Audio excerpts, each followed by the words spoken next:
Coloquemos em pé mais uma vez. Você que pode, você que não pode, fique tranquilo. Isso não mudará a sua postura diante do Senhor. Eu convido a todos a lermos em voz audível o versículo 59 do capítulo 7 do livro dos Atos dos Apóstolos. Leiamos. E apedrejavam Estevão, que invocava e dizia: Senhor Jesus, recebe o meu espírito. Vamos orar mais uma vez? Senhor, como já oramos, realmente nós carecemos, nós precisamos, ó Pai, da intervenção do Senhor em todos os atos do culto, de maneira muito especial agora na meditação da Tua Palavra, que ela seja viva ao nosso coração e venha, ó Pai, ao nosso encontro para conforto, consolo e também para nos desafiar e mudar a nossa vida. Nós oramos em nome de Jesus. Amém. Nosso tema de hoje: a morte chegou. E agora? Quando nós olhamos para este versículo muito interessante e também intrigante, quando lemos que este homem chamado Estevão, que estava sendo apedrejado, e enquanto estava sendo apedrejado, ele invocava e dizia: Senhor Jesus, recebe o meu espírito. Nós precisamos entender rapidamente quem era este rapaz, este moço chamado Estevão. No capítulo 6 de Atos, é registrado ele como um dos primeiros diáconos eleitos na igreja primitiva para o serviço das mesas, do atendimento, do relacionamento, das necessidades. E diz o versículo 5 que ele, Estevão, era homem cheio de fé e do Espírito Santo. No versículo 8 do mesmo capítulo, você tem uma nova referência a Estevão, de homem cheio de graça e de poder, e que fazia prodígios e grandes sinais entre o povo. Esta ação benevolente, essa ação de graça, essa ação abençoadora deste moço crente cheio do Espírito, causou uma revolta naqueles que eram da sinagoga. E ali nós tínhamos alguns grupos diferenciados, eles se uniram, rebelando-se, levantando-se contra Estevão. Mas Estevão era um homem que falava no poder do Espírito. No versículo seguinte, ou versículo 10, você encontra que eles não podiam resistir, não a Estevão, mas ao Espírito por quem... o Espírito que falava, o Espírito Santo que habilitava a fala de Estevão. E no versículo 11, eles subornam homens para se levantarem com acusações contra este homem chamado Estevão, sendo que no versículo 15, o final, diz que eles, ao olharem para ele, viram o seu rosto como se fosse rosto de um anjo. No capítulo 7, até o versículo 50, este homem cheio do Espírito Santo faz o resumo mais perfeito que se possa ter, desde a história de Israel, desde Abraão até Salomão, com os detalhes do poder de Deus conduzindo toda a história. Dos versículos 51 a 53, ele confronta esses homens pecadores e, de uma maneira muito intensa, os coloca contra suas próprias consciências, ocasionando neles um enfurecimento fora do normal, a ponto de, no versículo 54, dizer que eles rilhavam os dentes contra Estevão e tinham pedras nas mãos para atirar contra Estevão. E este Estevão, mais uma vez relacionado como cheio do Espírito Santo, ele não olha para o perigo, não olha para a morte iminente, mas olha para o céu. E ao olhar para o céu, ele vê, ele contempla a glória de Deus. Ele também diz que ele viu o Senhor Jesus em pé à direita do Pai, como que para recebê-lo. E é neste momento, quando eles atiram pedra, versículo 58, lançando-o fora da cidade, o apedrejaram. E ali, quando eles estavam apedrejando, ele então invoca, ele ora ao Senhor, entregando ao Senhor Jesus o seu Espírito, quem ele já tinha visto em pé, como que aguardando a chegada de Estevão no céu. Então Estevão diz, recebe o meu Espírito. Este é o Estevão, este é o diácono, este é aquele que foi apedrejado e morto e que orou ao Senhor dizendo: Jesus, recebe o meu Espírito. O que você falaria na hora da sua morte se isso lhe fosse possível?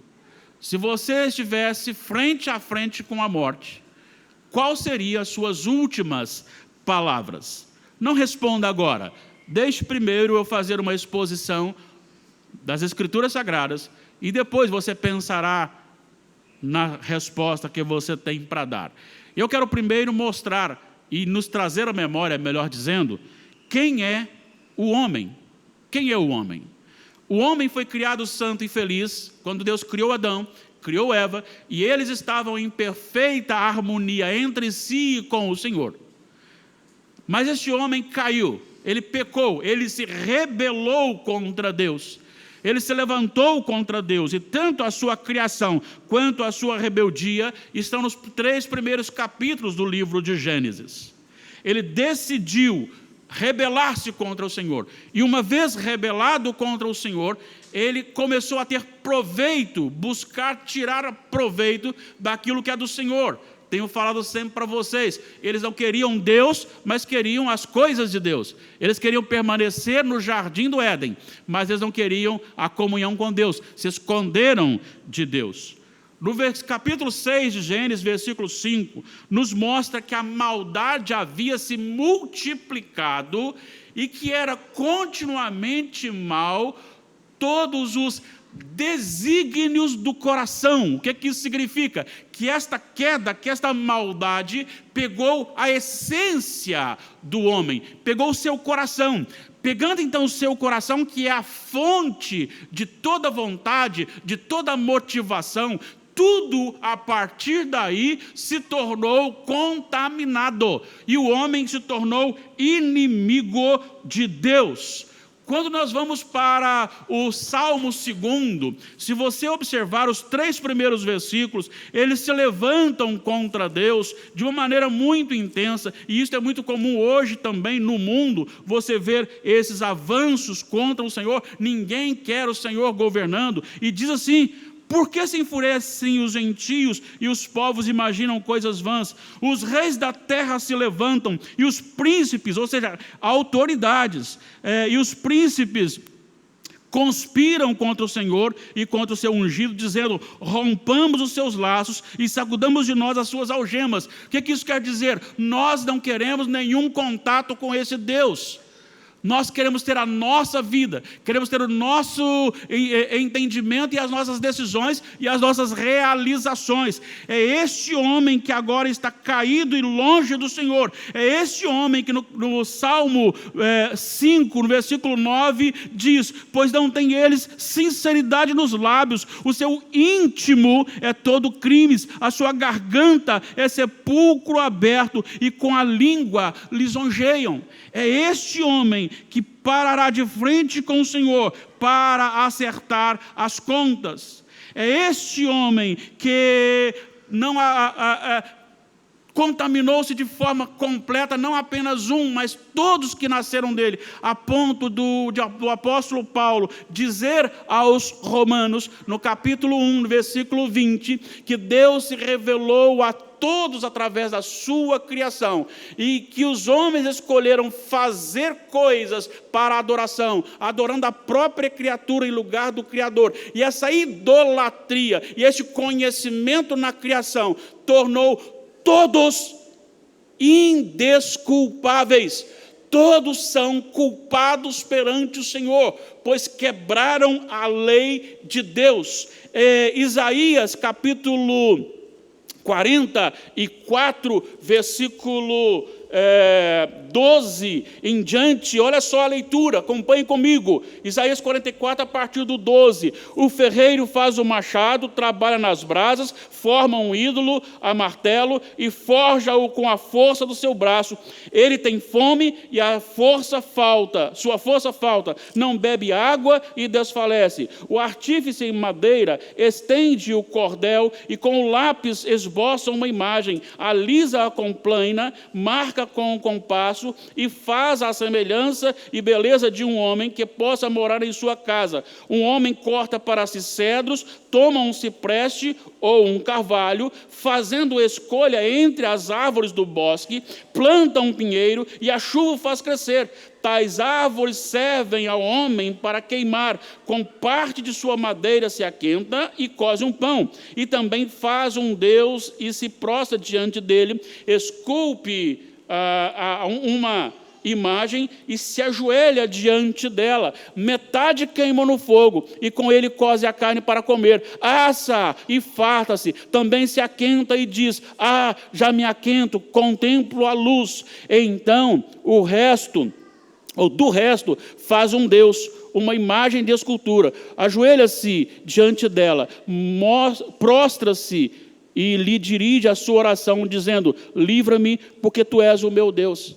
É por isso que o apóstolo Paulo, em Romanos 1, 22, diz que, querendo ser sábios, tornaram-se loucos. Porque agora eles se curvam diante da criação e rejeitam completamente o Senhor. Completamente o Senhor. Efésios capítulo 2, versículo 3, vai dizer que o homem é por natureza filho da ira. Filho da ira. E em Romanos capítulo 6, versículo 23, nós encontramos que o salário do pecado é a morte, mas o dom gratuito de Deus é a vida eterna em Cristo Jesus. É esse homem, você e eu, que teremos que nos prostrar diante do Senhor no último dia, ou seja, no momento da nossa morte, quando sela o nosso destino, nós tivermos alguma coisa para falar, o que nós falaremos. Mas não basta olhar só para o homem, é necessário também ter um pouquinho de conhecimento de quem é Deus. O homem, você já viu, está perdido por si só. Perdido por si só. Não há um justo sequer, disse o apóstolo Paulo, escrevendo aos romanos, citando o salmista. Não há um justo sequer. Todos se desviaram. A sua garganta é sepulcro aberto, diz ele. Agora, quem é Deus? Deus é o autor e consumador de todas as coisas, tudo feito no poder da sua palavra. Ele disse: haja, e houve. Ele não precisou de alguém para fazer um início para ele, para que ele começasse dali, criasse alguma coisa, mas do nada ele começou a criação. Ele não só criou tudo com o poder da sua palavra, mas ele também sustenta soberanamente toda a sua criação. Em Hebreus capítulo 1, versículos 2 e 3, vai dizer que o Senhor Jesus não só é a revelação plena de Deus na atualidade, porque Deus fala, mas Ele é também o sustentador de toda a criação no poder da sua palavra. Então, tudo que há, tudo que funciona, tudo que existe, funciona por causa da sustentação do poder da palavra de Deus. O sol se mantém firme, aceso, por causa da palavra de Deus. A lua aparece e cruza o céu, porque a palavra de Deus determina. Diz o salmista no Salmo 104 que o Senhor cavalga as nuvens. Ele faz chover, ele retém a chuva, ele direciona o vento. Quantas vezes eu me pego olhando para essa região dessa cadeia de montanha aqui, e as nuvens passando, e eu me lembro do Salmo 104, quando o Senhor manda e as nuvens vão sendo carregadas pelo vento. Quando a brisa sopra na nossa face, é Deus que determina. Diz o Senhor na boca de Moisés, escrevendo o livro de Êxodo, no capítulo 19, começando no versículo 18, que o Monte Sinai estremeceu diante da presença de Deus. O nosso amado irmão, profeta Isaías, quando ele contemplou a glória de Deus, tudo tremia, tudo encheu, e ele caiu por terra. Não houve ninguém que se aproximasse diante da glória de Deus e permanecesse com normalidade. Um pecador diante de um Deus santo não tem como não cair por terra. Você observa esses homens que contemplaram, Zacarias, por exemplo, ao ver o anjo do Senhor, não aquele que veio, foi o mensageiro até ele, ele ficou extasiado, e por causa disso, e por não ter crido, ele ficou mudo. Todos ficam assustados diante da glória de Deus. É Ele que manda e o mar se enfurece. É Ele que determina e o mar acalma. É Ele que chega perto de um enfermo e diz, está curado, e está curado. Ele que diz perto de alguém que morreu e diz, ressuscita, e ele ressuscita. É Ele que chega perto dos demônios e diz, a vocês agora estão amarrados, lançados na profundeza, e eles vão para lá, porque eles não têm poder nem autoridade. Esse é o Deus que nós temos e que julgará o mundo com justiça e juízo. Esse Deus, ele não inocenta o culpado. Naum 1:3. Ele é misericordioso, mas ele não inocenta o culpado. Esse Deus é aquele que ministrará, chamará todas as pessoas, pois diz o apóstolo Paulo aos Filipenses, que todo joelho se dobrará diante dele. É esse Deus que chamará você e a mim, é Ele que ministrará a sua justiça com equidade. Deus não age com injustiça, Ele não pode, Ele não agirá para favorecer alguém sem que se cumpra a lei. É esse Deus que tem poder, como disse o próprio Jesus, em Mateus capítulo 10, para matar e lançar a alma no inferno. É diante desse Deus que quem está morrendo agora está se aproximando, está chegando. Às vezes agora as pessoas pensam que, não vou morrer mesmo, e levam a vida de qualquer maneira. Mas quando chega no momento ali em que está aproximando a sua morte, as coisas mudam. E você terá esse momento, eu terei esse momento, nós teremos esse momento da nossa morte. Às vezes teremos tempo para fazer a oração de Estevão, mas às vezes não. Então, você precisa estar sabendo quem é Deus, aquele que pode ministrar e ministra justiça e juízo sobre você. Só que esse Deus que ministra justiça e juízo sobre você é o Deus que sabe todas as coisas. O Salmo 139, 1-5. A palavra não chegou ainda à língua e ele já sabe. Ele perscruta, ele sonda, ele conhece todos os nossos pensamentos. Ele sabe quando eu me assento, quando eu me levanto, o que eu faço, o que eu não faço. Ele sabe o que eu penso, ele sabe os motivos do meu coração. Ele sabe quando eu estou com a minha cabeça no travesseiro, quando a minha esposa não sabe o que eu estou pensando, ele sabe. Ele sabe quando eu estou sozinho, quando eu aciono coisas, quando eu faço coisas, quando eu olho para coisas, quando eu penso em coisas. Ele sabe tudo. Ele sabe as minhas mazelas, ele sabe os meus pecados, ele sabe as minhas dificuldades, ele sabe tudo aquilo que eu tenho. E muitas vezes eu posso enganar vocês. Eu posso mostrar para vocês uma imagem, vender uma imagem de um homem piedoso, enquanto que o meu coração está simplesmente altivo, soberbo, achando que eu sei alguma coisa, que posso alguma coisa, e manifesto sobre as pessoas uma imagem daquilo que eu não sou. Mas o Senhor sonda os corações. Ele sabe, não só sabe, como Ele está presente em todo lugar. O Salmo 139, 7-12. Se eu subo aos céus, lá estás. Se faço a minha cama no mais profundo abismo, lá estás também. Se tomo as asas da alvorada, me detém no confim dos mares, ainda lá me haverá de guiar a tua mão. Nas trevas, ela se torna em luz. Não tem como esconder do Senhor. Quando você peca na presença do Senhor. Quando você fala mal na presença do Senhor. Quando você adultera no pensamento, você adultera na presença do Senhor. Quando você mente na presença do Senhor. Quando você lesa alguém, você lesa na presença do Senhor. Ainda que você esteja aparentemente sozinho, Deus está todo presente com você, como está todo presente com todas as pessoas e em todos os lugares. É esse Deus que julgará. E a morte é o momento que sela o nosso encontro final com Jesus, com esse Deus. Não só sabe tudo, não só está presente em todo lugar, mas Ele pode todas as coisas. Salmo 139, 13 a 18. Ele trabalha a questão relacionada àquilo que você ainda não existia. Ele programou você. Eu não gosto dessa expressão, Deus sonhou com você. Não, Deus não sonha. Deus não é homem para sonhar. Deus determina, Deus decreta, Deus realiza. Ele é o autor. E Ele viu, Ele programou, Ele tem poder sobre a sua e a minha vida. E Ele pode lançar no inferno quem Ele quiser, e Ele não deve explicação a ninguém, e Ele será justo com quem Ele lançar no inferno, porque Ele é o Deus da justiça. Ele é o Deus da justiça. E Ele julgará o mundo. Apocalipse capítulo 20, diz que haverá um grande trono branco. As pessoas quererão fugir desse trono e daquele que se assenta, e não haverá lugar para se esconder. E Ele chamará um por um, abrirá livros.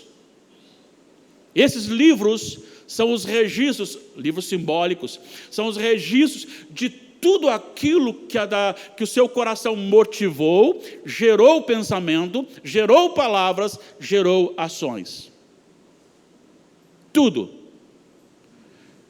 E será chamado um por um, de maneira que você não poderá justificar, como nós fazemos muitas vezes, a nossa falha, o nosso erro, em cima do erro de outra pessoa. Ah, eu fiz isso, foi por causa do pessoa, tal. Ah, eu falei porque me falaram. Não, a questão é, você com Deus, eu com Deus. É nesse julgamento. E ali diz a palavra que se o seu nome não estiver escrito no livro da vida, você será lançado no lago que arde com fogo e enxofre, que é a segunda morte.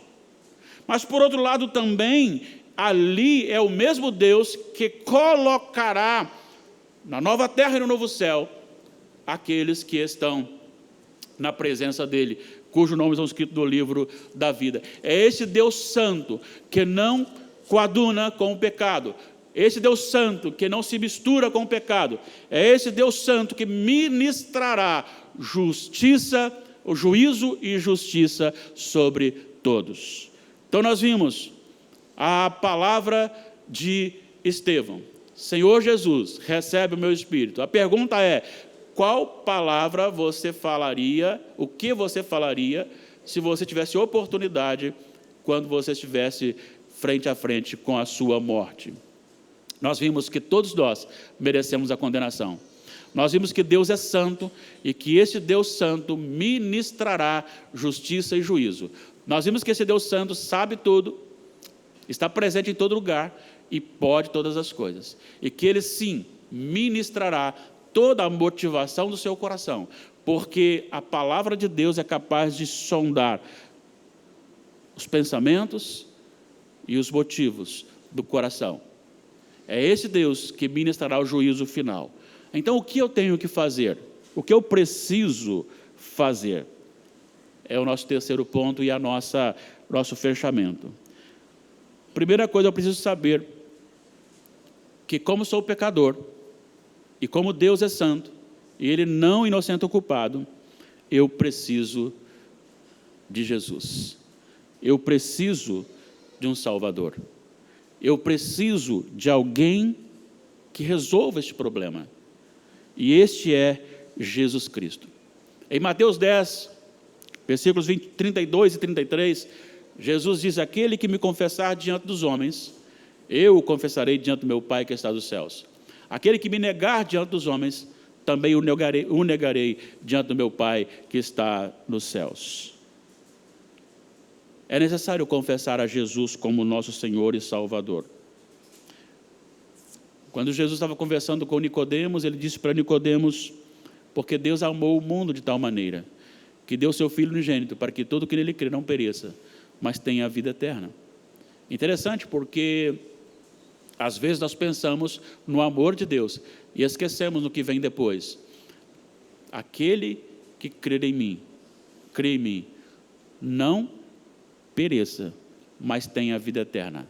Sem crer em Jesus, não há salvação.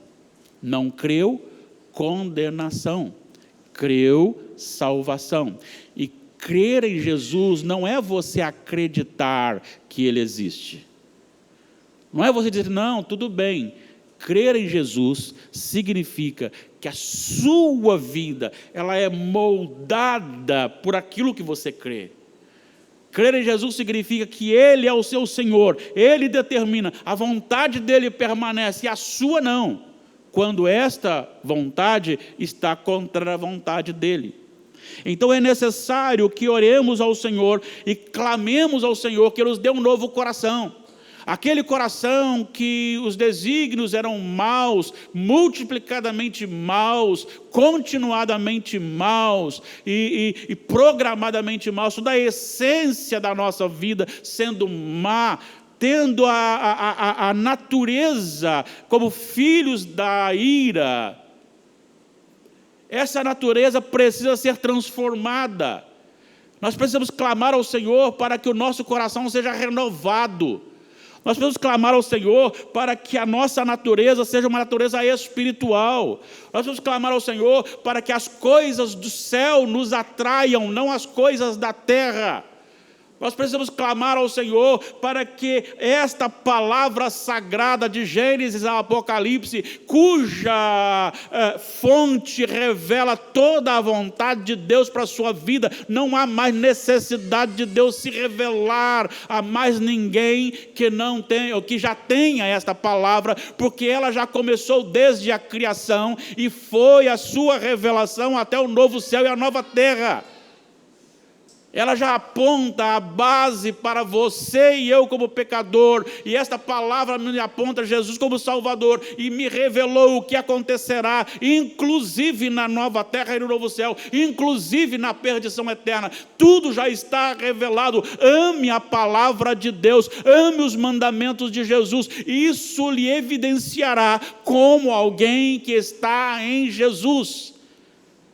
O Senhor Jesus mesmo disse em João capítulo 14, versículo 15, se me amais, guardareis os meus mandamentos. Depois do 21 ele vai dizer, aquele que me ama, guarda os meus mandamentos.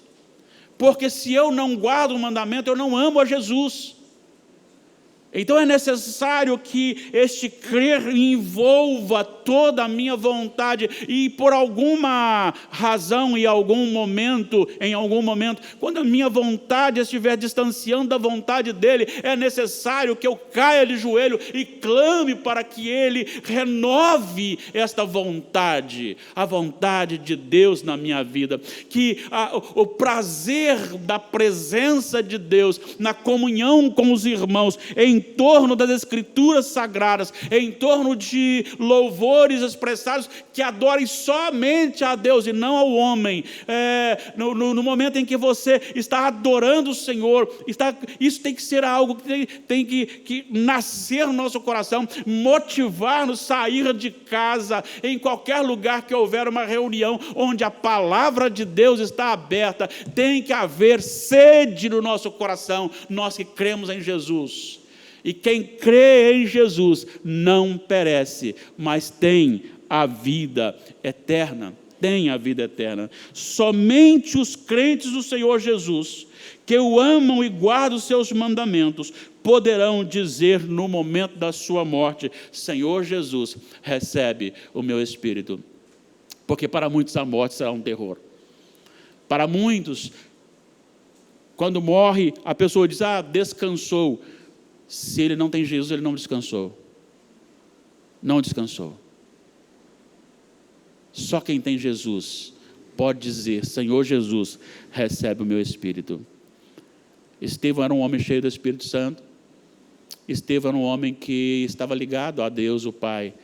E isto porque Deus enviou seu Filho amado para morrer e para nos salvar. E como uma conclusão dessa pregação, eu lhe convido a cantar isto.